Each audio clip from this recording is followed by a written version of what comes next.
Returning to the Crypto Q media channel, boy. Salutations, all. Up to this moment, it seems like our timing was spot on, sirs. It appears like the time has come based on today's footage. We are in the calm just before the storm. This is only the calm before the storm, since something totally out of the blue has come to light.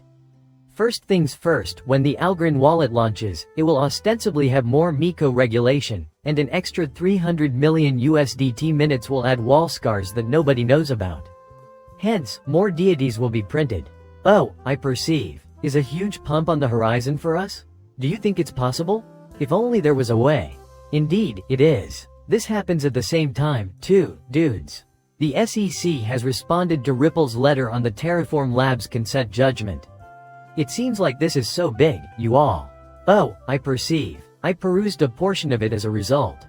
In this section, it is argued that the court ought to apply a proportional sentence based on the defendant Rosales' amount and the magnitude of the terraform. This very second.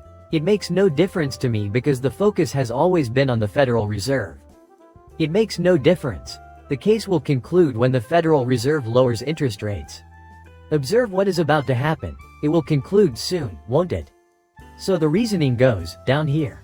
The resulting fine, $2.6 million, or more than $100 million, will be far greater than the $10 million cap that ripples through the system if the court granted the SEC's request to deter. Oh, I perceive. Such a light sentence therefore fails to achieve the aims of the civil penalty status. People, that concludes our discussion on statutes. Was there any conversation? From $2 billion, they cut $250 million.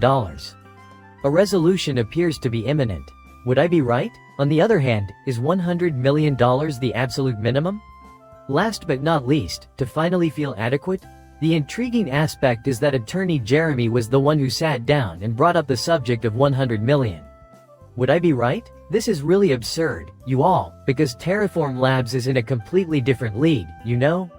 I will now explain my plan in response to the wave. Is everyone here ready to do this? Would I be right? Even other people aren't ready, you know. I am really overjoyed. This is quite peculiar to me.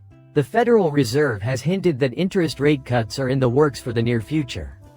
There seems to be a lot of activity on the XRP chart. Very nicely. Please don't think of this as a waste of money. Everyone, this is not an investment advice. But this is what happens, according to my weak perspective. Very nicely. Okay, folks, this is where the cuts happen at the Federal Reserve. I suppose that everyone agrees that it is September?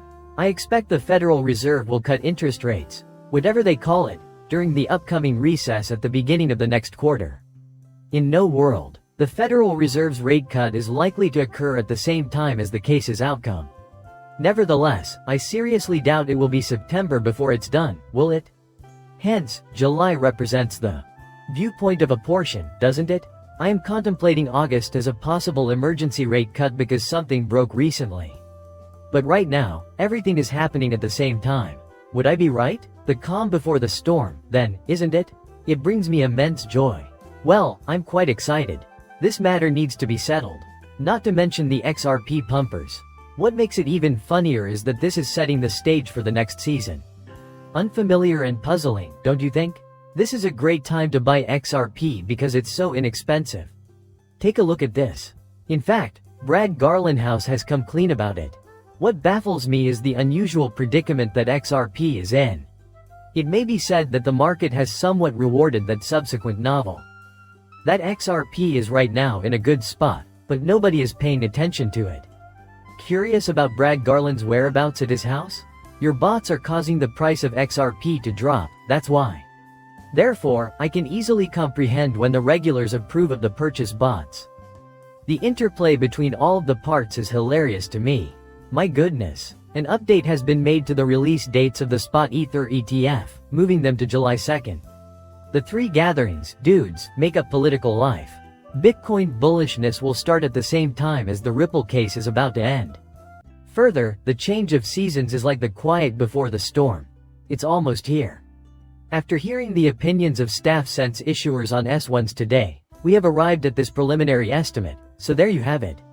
Very minor problems. I simply wanted to follow up with them in a week to see how things were going. In my opinion, they will work hard to implement them the week after Thanksgiving so that they may cross it off their list before the holiday weekend. The interesting spot Ether ETF launch on July 2nd followed by July 4th, but we will not go into that here. Let me tell you, folks, it was early July. My head is spinning, and I can't stop crying. I can actually cry because it seems like our aspirations have both come true. After all these years, the case has finally come to a close. I know it wasn't a dream because I paid attention in every single class. Keep your cool, this is only the start. In a bull market, the bills are already purchasing large numbers, according to Alga as on-chain. Buyers, not sellers, should follow these guidelines. The monthly chart showing Bitcoin's supremacy has hit resistance, just as XRP is set to burst. Whenever we've reached this point, it has been met with resistance before falling. The graphic is now flipped since all coins have surpassed Bitcoin in power. However, since it's the same substance, an explosion is imminent. That is the end of the video. It would mean a lot to me if you could subscribe and like my channel. Thank you so much, leave.